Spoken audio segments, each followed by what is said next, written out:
കരുണയുടെ തിരുനാളിന് മുൻപായി 9 ദിവസത്തേക്ക് കരുണക്കൊന്ത ചൊല്ലുവാൻ ദൈവം എന്നോട് ആവശ്യപ്പെട്ടു. ദുഃഖവെള്ളിയാഴ്ച അത് തുടങ്ങും. ഈ നൊവേന വഴിയായി ആത്മാക്കളിലേക്ക് എല്ലാവിധ കൃപാവരങ്ങളും ഞാൻ ഒഴുക്കും. സമൂഹത്തിന്റെ പുറത്ത് തനിച്ചായിരിക്കുവാനുള്ള ഭയത്തിൽ നിന്ന് ഏകദേശം ഞാൻ പുറത്തു വന്നപ്പോൾ ഈശോ എന്നോട് അരുൾ ചെയ്തു, നീ ഒരിക്കലും തനിച്ചായിരിക്കുകയില്ല. എപ്പോഴും എല്ലായിടത്തും ഞാൻ നിന്റെ കൂടെ ഉണ്ടായിരിക്കും. നീ എൻ്റെ ഹൃദയത്തോട് ചേർന്നിരിക്കുമ്പോൾ ഒന്നിനെയും ഭയപ്പെടേണ്ട.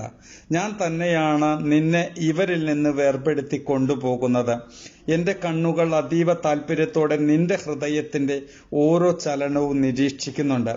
എൻ്റെ ഭാവി പദ്ധതിക്കനുസൃതമായി നിന്റെ ഹൃദയത്തെ രൂപപ്പെടുത്തിയെടുക്കാനായി ഞാൻ തന്നെയാണ് ആ ഏകാന്തതയിലേക്ക് നിന്നെ കൂട്ടിക്കൊണ്ടുപോകുന്നത്.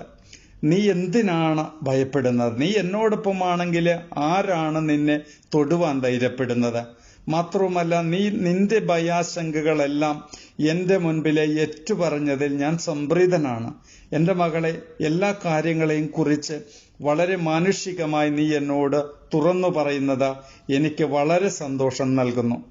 ഞാൻ മനുഷ്യനായി ജീവിച്ച ദൈവമാണ്. അതുകൊണ്ട് ഞാൻ നിന്നെ പൂർണ്ണമായി മനസ്സിലാക്കുന്നു. നിന്റെ ഹൃദയത്തിന്റെ ഈ ഭാഷ എൻ്റെ മഹത്വത്തിനായി രചിക്കപ്പെട്ട സ്തുതി കീർത്തനങ്ങളെക്കാൾ എനിക്ക് പ്രിയങ്കരമാണ്. എൻ്റെ മകളെ, നീ അറിയുക, നിന്റെ സംസാരം ലളിതമാക്കുന്നതനുസരിച്ച് കൂടുതൽ ഞാൻ നിന്നിലേക്ക് ആകർഷിക്കപ്പെടുന്നു. അതിനാൽ ഇപ്പോൾ എൻ്റെ ഹൃദയത്തിനതിരെ നീ സ്വസ്ഥമായി വസിക്കുക. പേന താഴെ വെച്ച് പോകാനായി നീ ഒരുങ്ങുക. ഇന്ന് പ്രഭാതത്തിൽ ഞാൻ പാട്നയിലേക്ക് പോന്നു. സിസ്റ്റർ ക്രിസോസ്റ്റോം എന്നെ ഇവിടെ കൊണ്ടുവന്നു വിട്ടു. ഒരു പ്രത്യേക മുറി എനിക്കായി ലഭിച്ചു.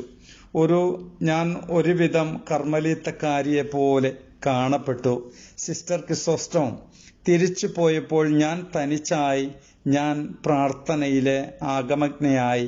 പരിശുദ്ധ അമ്മയുടെ പ്രത്യേക സംരക്ഷണത്തിനായി എന്നെ തന്നെ ഭരമേൽപ്പിച്ച് അവൾ മാത്രമാണ് എന്നോടൊപ്പം എല്ലായ്പ്പോഴും ഉള്ളത്. ഒരു നല്ല അമ്മയെപ്പോലെ എൻ്റെ എല്ലാ കഷ്ടതകളിലും ബുദ്ധിമുട്ടുകളിലും അവൾ എന്നോടൊപ്പം ഉണ്ട്. അപ്പോൾ പെട്ടെന്ന് ഈശോ കാണപ്പെട്ട് എന്നോട് പറഞ്ഞു, എൻ്റെ കുഞ്ഞെ, നീ സമാധാനമായിരിക്കുക, നീ തനിച്ചല്ല.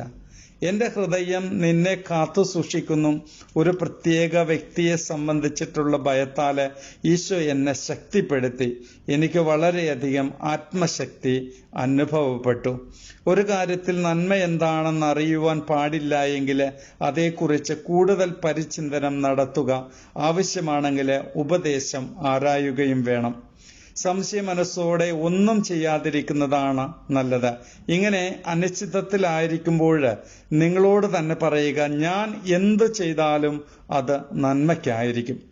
അത് ചെയ്യുവാനുള്ള ഉദ്ദേശത്തോടു കൂടിയാണ് ഞാൻ പ്രവർത്തിക്കുന്നത്. നമ്മൾ നന്മയ്ക്കായി ചിന്തിക്കുന്നതിനെ ദൈവം സ്വീകരിക്കും. ദൈവം അതിനെ സ്വീകരിക്കുക മാത്രമല്ല, നന്മയ്ക്കായി അംഗീകരിക്കുകയും ചെയ്യും.